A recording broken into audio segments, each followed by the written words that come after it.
All right. Um, I guess we'll talk a little bit about this Minnesota situation. I was gonna get back on a reading. We will probably start back up Monday and finish it on Tuesday. I have a long weekend, so I probably just knock it out Monday and Tuesday. Um, but yeah, I was gonna do that today, but then my freaking had a plumbing issue and I had to go work on a clog. So, that's being a man. So, having a home, you got to do things. It's part of it. You have responsibilities. I have the right to do all kinds of shit on my own property, but I have a lot of responsibilities. So I want to start there. A lot of people have been talking about ICE's activities in Minneapolis and in the shootings of Preddy and Renee Good. And I think I've made it abundantly obvious that I find these deaths um, tragic, and it's terrible for the families, not only of those that died, but of the officers as well that were involved. Um, some of these officers may lose their jobs, and some might go to prison over this. I don't know, but I don't really have a feeling. I don't have like a really like concrete thought idea of whether I think they should go to prison or not. I wasn't there in the middle of that, and I don't know what it's like to try to react out of that, but I think it could have been handled better. And I had posted on X a while back that, I started shooting a gun when I was like 4 years old, probably before that, if you count like BB guns and stuff like that. But my first memories of shooting with my uncle, I was four. One of the first things I was taught was the responsibility that a person wielding a firearm has to those around him. Not to point the gun at anybody, make sure the safety's on, make sure that you're aware of your surroundings, who's around you, uh, be aware of your target, what's in front of your target, what's behind your target, all these things. Mm. I do not feel that, and to avoid conflict, to not go looking for trouble. I do not feel that either Preddy or the ICE officers were looking to avoid conflict in the situation. I believe both sides were acting extremely emotionally, and we must be able to trust that law enforcement has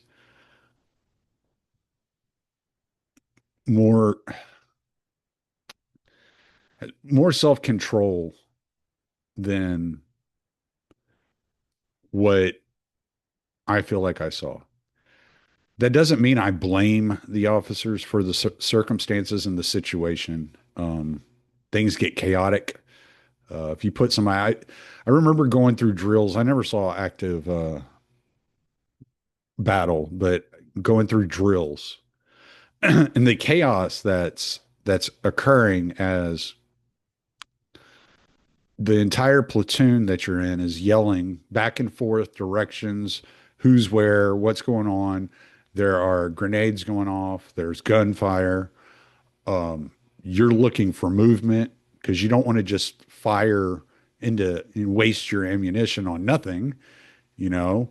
So you want movement or a direction, some semblance of where your target is, so that you can lay down fire, and whether it's suppressive fire or actually active fire. Um, and it's chaos. There's noise and it's disorienting. And I imagine that's the situation in Minneapolis for many of these officers. And if you're losing your cool in a situation like that, it's going to lead to a lot more bad circumstances. Now, I'll be honest, considering what the ICE officers are dealing with in Minneapolis and what their stated objective has been up to date. I know Tom Homan has made a statement and things are supposed to change. We'll see as news comes out of Minneapolis how things do change. Um,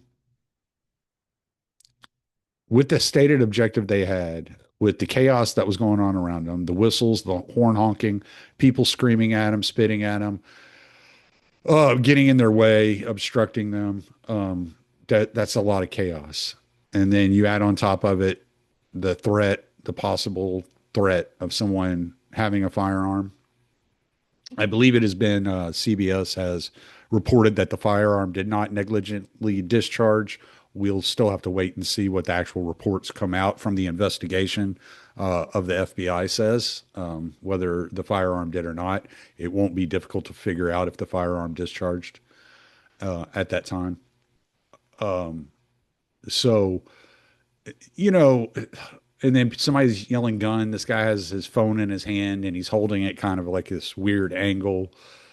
And, officers, already, on edge because of the situation and the environment that has been created for them. They open fire and it's unfortunate. It shouldn't have happened. I said it the other day. It was an unnecessary death. Um, Yet at the same time, if I saw a video of my son acting the way that I saw Alex Preddy acting, I would be completely embarrassed. But that would not change the fact that I would be inconsolably devastated by his death.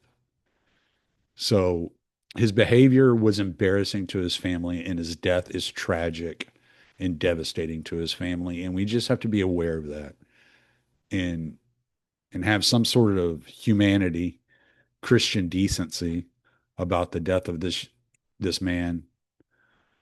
Um, Everybody knew when Chris Cuomo came out and said he's the best of us. That is a fucking it was total bullshit.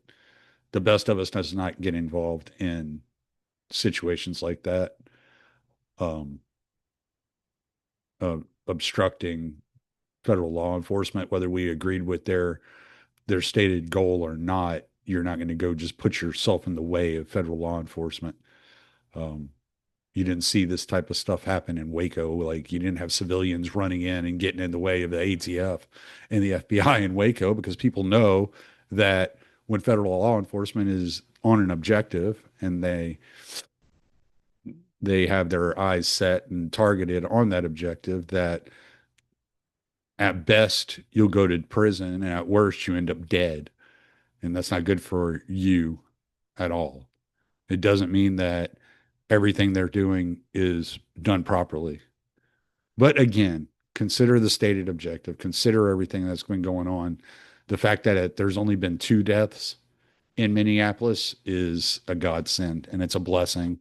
And we should be thankful that this it's only 2 deaths because it could be a lot worse. If they could be a lot more heavy-handed than they are.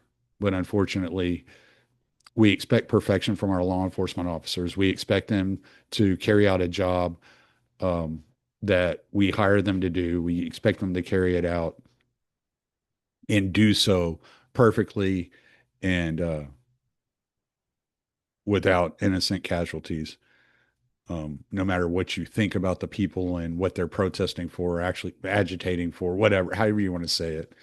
Um, there's going to be a high expectation and a higher standard set on law enforcement, and that is because they are trained to protect and serve. They are not trained to go to war with the populace. Now, that being said, let's talk about these agitators.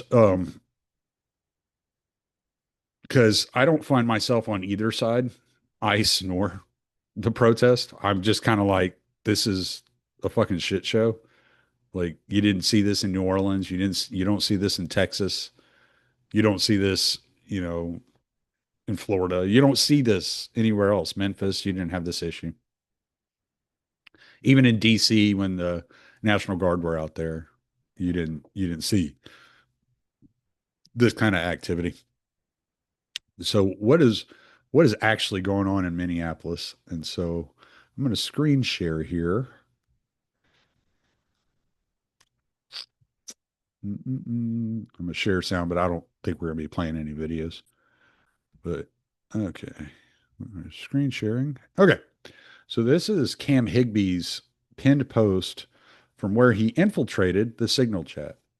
Now, the reason I wanted to do this is if you're on X, you've probably seen this, but I've heard a lot of people in podcast world and news discuss the Signal chat, but they haven't really broken down. They just kind of say, well, the Signal Gate thing and or Signal or whatever, and a lot of people don't know what Signal is, and let alone what's going on with the Cam Higby Signal uh, situation. So, uh, what am I doing? I'm trying to get rid of this. How do I get this to go away? Whatever. Okay, so let's just go to this post. I don't know how to make it bigger. I don't know. I'm not used to using X on my computer. Uh, I don't know. I don't know how to get this part to go away. Anyway, I don't guess it matters. All right. So Cam Higby has infiltrated a Signal chat group, organizational Signal groups all around Minneapolis with the sole intention of tracking down federal agents and impeding, assaulting, and obstructing them. Buckle up, all will be revealed. Each area of the city has a signal or several signals. Let's start with a screen recording of all members of the Southside group to start.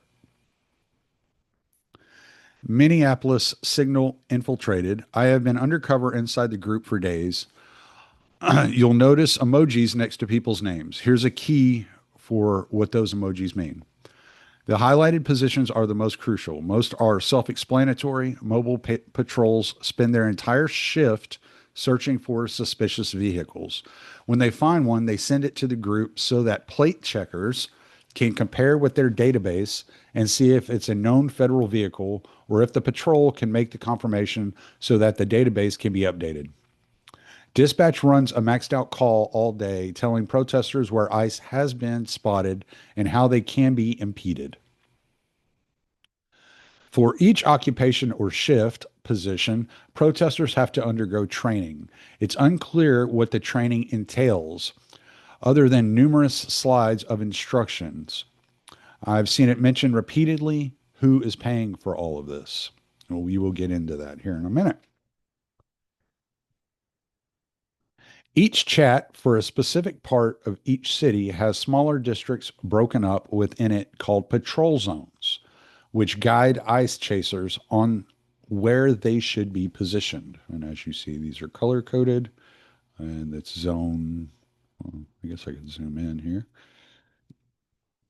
Yeah, zone 3B, 3A, 4A, 4B, etc., etc., etc. Oh, I guess I could just read it like this. Here is a screen recording of their plate database as well as a link to its instructions. So it says Minnesota ICE plates data documentation. There is an ongoing effort to establish easier ways to view and interact with the data set. Please refer to this doc for the most up-to-date links and information. So, okay, here we go. Let's make this bigger. Access the data, ICE plate search, Minnesota ICE plates, plate list, plate dashboard, plate lookup, blah, blah, blah. Submit ICE plates, resources, FAQs.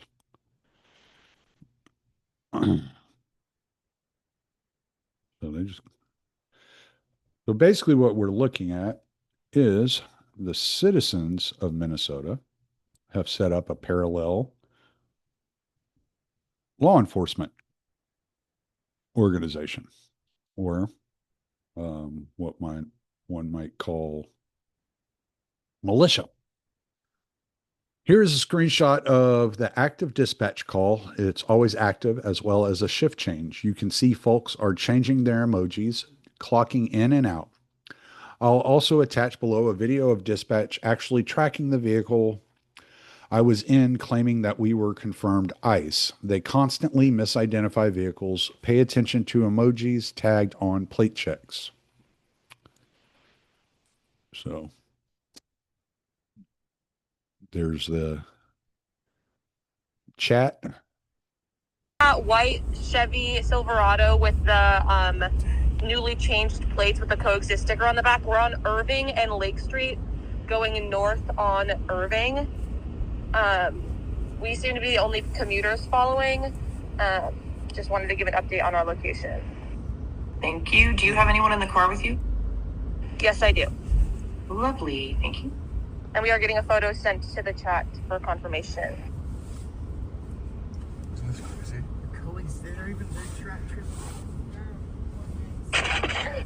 This is John 612. That we are at Grand and Lake. We're heading toward Irving. We can try and join you. Thank you, John 612. Hey, this is Lokito. I'm getting some messages from the WhatsApp group that they're driving around on 28, 29 Pleasant and Pillsbury Avenue.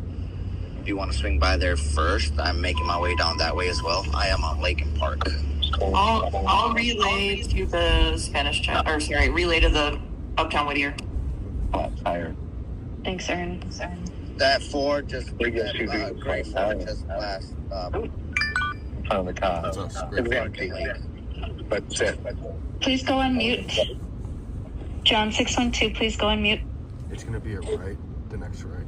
Lokito, go ahead. The next right, Chicago. yeah, that gray F-150 just drove past me on the opposite way towards Cedar. That was on Lake and Park. That's us. Thanks. Yeah. You could say we've got two commuters behind that F-150. That's confirmed. Do we have anyone in this call who's at 28th, 29th Pleasant right now? Lokito, you're not there, correct? Don't wave at them. Yeah, do not wait. Correct. I am on 3rd and Lake. I will be there in probably like 2 or 3 minutes. This is Liv. I'm at Cedar and Lake going west. Do you want me to keep an eye out? I'm gonna take the I'm next left. concerned about the reports from Next the Spanish WhatsApp about 28th to 29th and Pleasant. Ern's relaying to Uptown, but Lokito, if you could head there, if you're up for heading there and you're only a minute or two out, that'd be great. 29th Pleasant. Hey, this is Fubar. We're also about a minute out. These 5 observers are on there. KM, I'll probably have you stay on that F-150. But anyone else that's on this call that is currently on that F-150, I think we could use our resources and energy better somewhere else. Sprout, I agree. If there's somewhere you want to send us, that's great. Otherwise, we could go up into Phillips. If you want to go up into Phillips, that's great. I'm going to attempt a roll call here in a minute.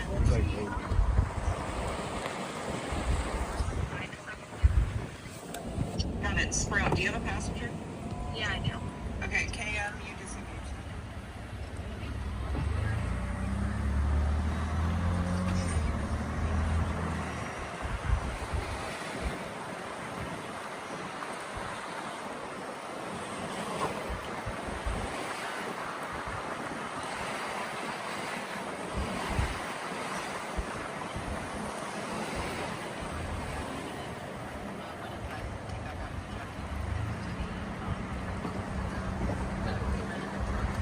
Is that 3 cars following me? It's fucking crazy.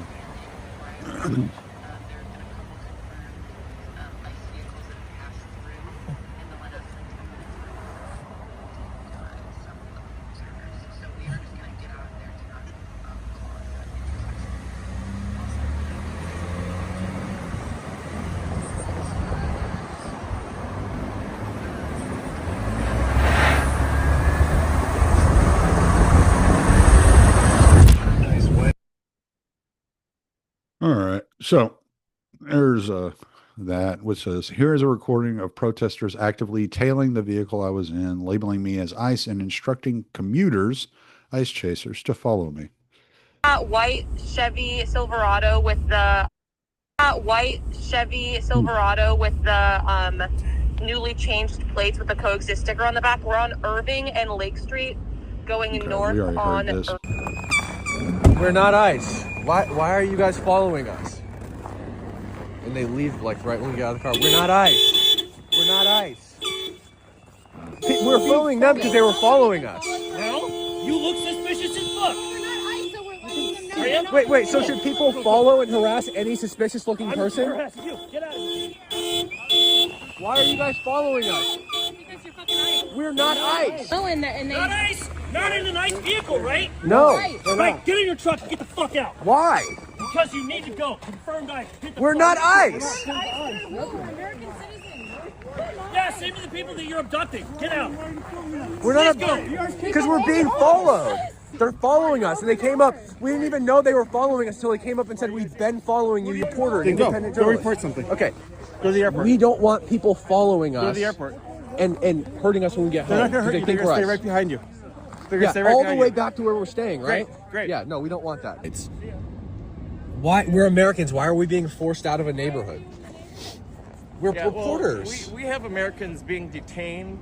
We're and not detaining assaulted by anybody. People who are claiming to be federal agents. We're right? not claiming that. So you can tell we're a little bit on edge. That's fine, but it doesn't give you the right Yeah. to run people out of town.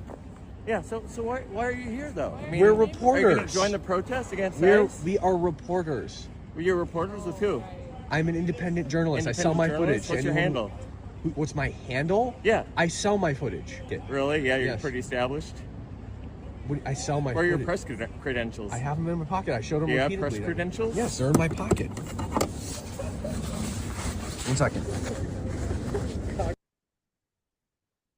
So, as you see, they are also just randomly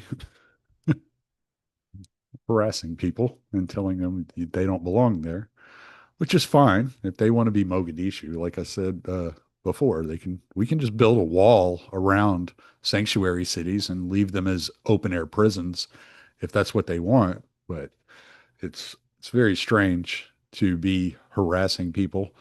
And as the people tell you, I'm not ICE. Leave me alone.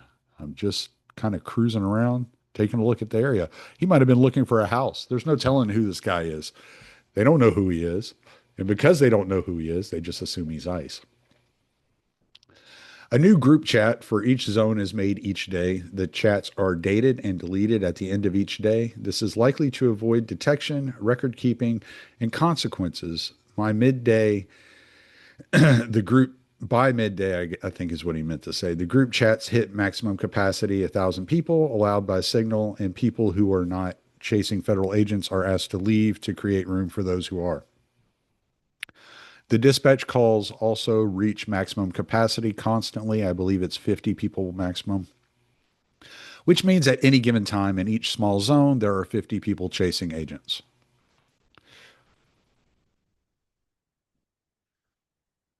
The quasi-police force uses a system called Salute, which calls out the size of federal units, activity, locations, uniforms, times, and locations. They then instruct their ICE chasers to follow and confront agents at the known locations.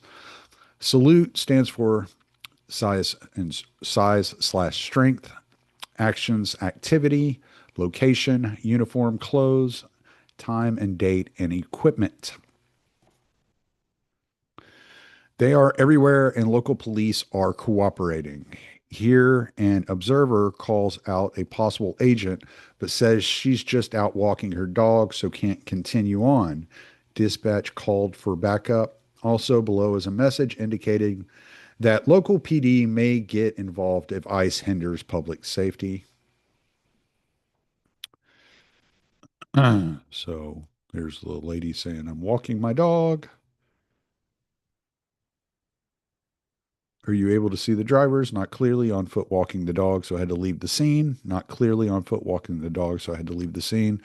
But confirmed 2 in front seats. Then here we go for the person at Spooner Park. If ICE is on park property, get pics and I can help. From Roseville RR, the police called back and said ICE has jurisdiction and to call back if they hindered public safety. These thugs apparently have a home base, though I haven't been able to identify it. Here's an ICE chaser indicating that he is expected there. Heading east on foot, home base is expecting me, should be off call in 15 minutes. Here are chasers discussing what should be done after realizing they positively identified my vehicle as ICE, but they then found out it was me. I believe this person might be the aggressive individual in the second photo. Had an issue today with the plate, confirmed ICE. While they have been at Whipple, according to the records, that vehicle is either owned or rented by Cam Higby. We unfortunately made a spectacle trying to chase them off from a protest. We helped make a propaganda video. Anyway, we can come up with a way to tag not ICE, but fuck them all the same. Do not want to make that mistake again. Okay. Here is more dispatch chatter where they tweak out when they discover a vehicle. Whistles and horns can be heard in the background. The dispatcher asks for photos and videos of the plate for documentation purposes. Documentation, video, or photos of that plate on that. The person that just asked for a plate check a minute ago that said 218 AF.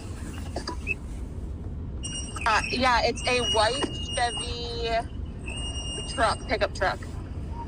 Thank you. If you can get documentation, video, or photos of that plate on that car, we can document. Thank you. All right, yep, getting that for you. Update on the corner of 32nd and sticker. Update on the corner of 32nd and 15th. This Kia, Massachusetts. Folks are whistling at this. It looks like this is a confirmed ICE vehicle. The men inside are appear to be ICE, according to the people who are up there. The window, they have gators. The person that just asked for a plate check a minute ago that said 218 AF. Okay. Protesters use a mutual aid system. I tried to join the mutual aid that for Bloomington. An admin told me that it was a vetted chat for teachers and that I had need to describe my relationship to a school and give my real name. I couldn't do that, so I never made it in. Why are there teachers aiding in this effort? Hi and welcome. Mutual aid is a vetted group, which means it requires a real name and either a phone or email for every person joining to keep our neighbors and community members safe. If you are a parent or teacher, please also describe your relationship to the Bloomington schools to join the schools list. Please send me the above contact info to be added to the mutual aid group. ICE chaser operations go all night. The dispatch call is 24/7. These are messages screenshotted at 2 a.m. asking for observers at a location with potential illegals. It's from a vetted chat called Wolfpack. Help, Lake and Third. Help, Lake and Third. Lake and Third. What's happening? Someone in Whittier just posted, said ICE, waiting on more details. Does anyone know this profile person? The chat is vetted. It's from the Whittier Wolfpack chat. I don't know if we relay to them at all. The coordinators frequently delete messages to cover their tracks. This is another layer of security on top of the daily chat refreshes. Here is an admin list for several chats. These generally consist of code names. Blah, blah, blah. Okay, and that's it. That's the whole thread, his whole pinned thread. And so he had asked earlier, who is paying for this? So I've been jacking around with some well-known foundations, specifically Hewlett Foundation, Tides Foundation, Open Society Foundation. So if you don't know, Open Society Foundation has been involved internationally for years. It's commonly gets conflated with George Soros because George Soros started the Open Society Foundation, but they get money from lots of different places, including USAID, which means that the federal government gives them money. So they were involved in Georgia in 2024, Myanmar in 2017, Hong Kong 2019, Brazil 2023. It's just some little details about Open Society Foundation. So here's Russia banned the Open Society Foundation in 2015 after it came out that they were involved with Maidan in 2014, and they are funding many of the ICE protesters. So we can go here. This is Open Society. That's Tides. Okay, so so they've Sunrise Movement for Black Lives, over $80 million. Advocacy organizations in 2021, they gave $140 million. Where was it? I saw. So they also fund Cherla, and there's I think Independence for Twin Cities or something like that, which is an organization in Minneapolis, St. Paul area that is funded by Open Society. ACLU is funded by Open Society. I don't know if Mirac, I don't think Mirac is. Um, I found a bunch of them the other day. Give me a second. I'll pull up a photo on my phone and I'll read to you what I had found the other day. Let's see. United We Dream, National Immigration Law Center, Immigration Justice Corps, National Immigration Law Center, Asian American Advancing Justice, Center for American Progress, Coalition for Humane Immigrant Rights, CHIRLA. The People's Forum is another one, which is an interesting one. This one is the one that everybody keeps talking about, that it's Neville Roy Singham.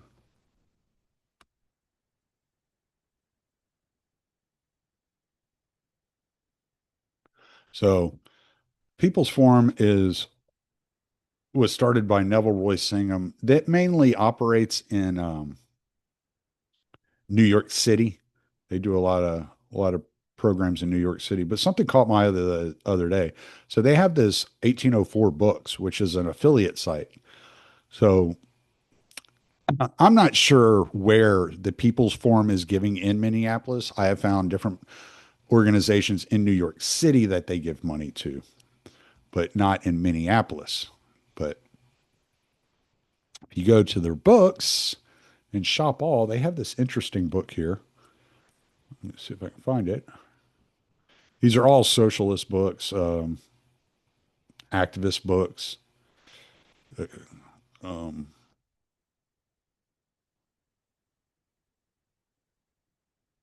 Books about communism and socialism, activism, abolishing rent, abolishing the state, abolish geography. You abolish geography. It's like, okay. Agitate, which is another organized book. Albert Einstein book. There was a book I had seen the other day, though, and it caught my attention, and I didn't look closely at it. Almanac of the Dead, a novel. I don't want to subscribe. American Uprising, the Slave Revolt, American Exceptionalism and American Innocence, A People's History of Fake News from the Revolutionary War to the War on Terror. Angela Davis, and Enemies Such as This.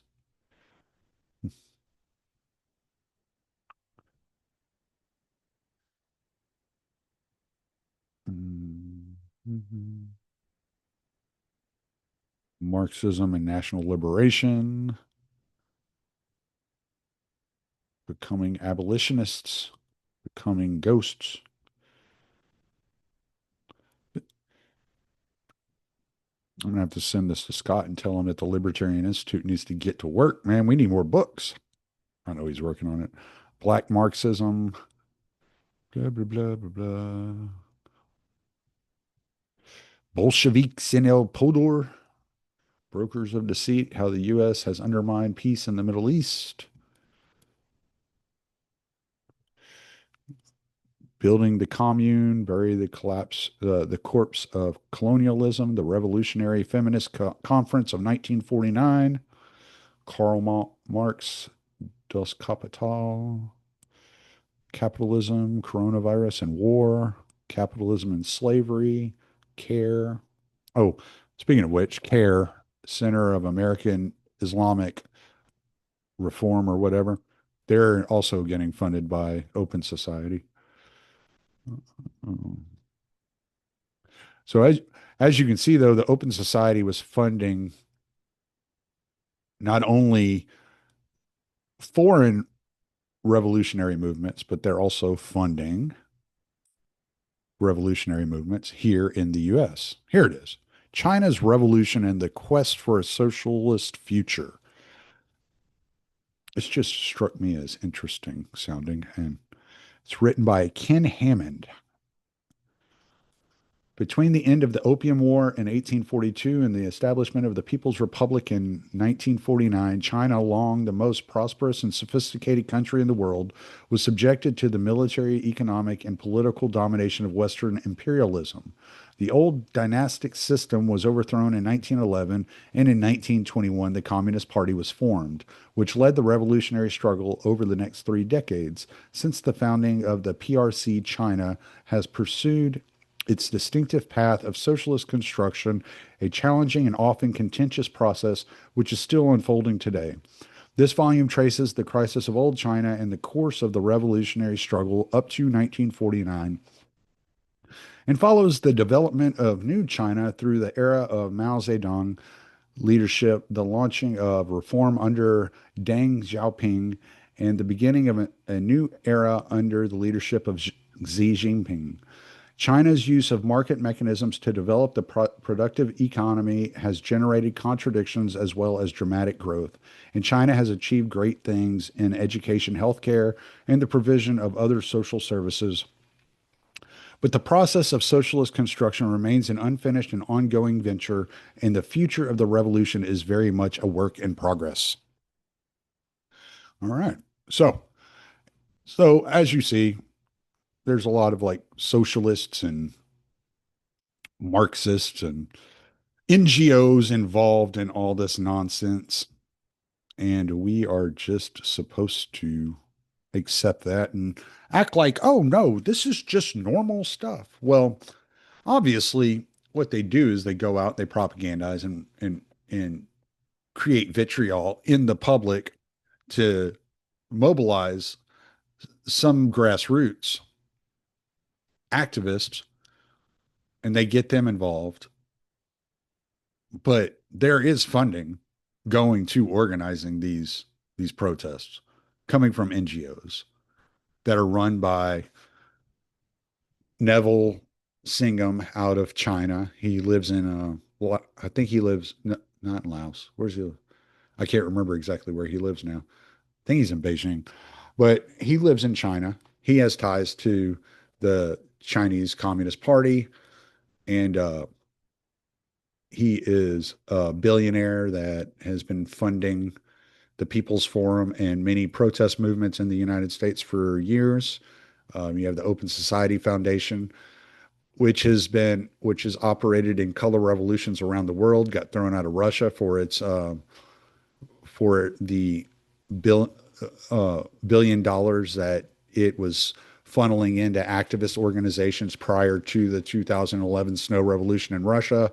And then once it was discovered that it was active in the Maidan revolution and the orange revolutions in Ukraine, Russia kicked it out of the country for good in 2015.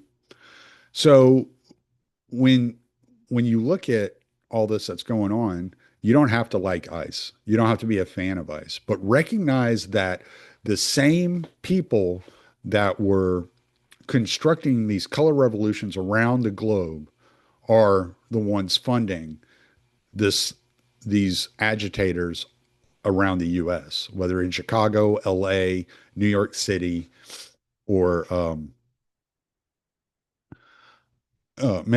Minneapolis. Sorry. Also, I found another foundation I've been looking into. I haven't had a whole lot of time to do a lot of research on it, called the Cummings Foundation, that's working with MIRAC on a coalition summit coming up in, I think, in March or May of this year. And I found that really interesting. So I'll be diving a little bit further into the Cummings Foundation and be looking to see if I can find some information about them. But I just wanted to kind of chat about that for a little bit and let tell you, like, be careful, man. Be careful getting who you putting your weight behind in this situation. And it's why I'm very cautious about defending the protesters. You're not going to like catch me really defending ICE, but I'm certainly not defending the protesters.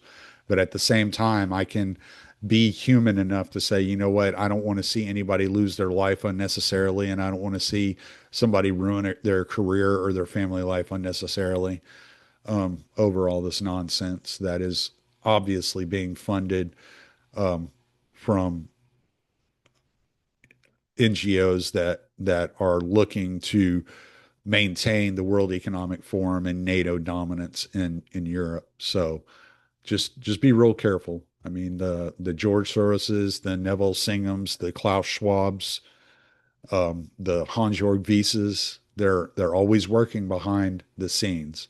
So if you ever see Tides Foundation, Open Society, Arabella, the People's Forum, these names should trigger something in you to go, wait a minute, what's going on here? What's the real story here? And understand that they don't have your best interests at heart either. And the people that they are funding are typically either ideological communists or useful idiots for communists. So anyway, y'all have a good week. I'm going to go get ready to watch the fights, and I will talk to y'all later.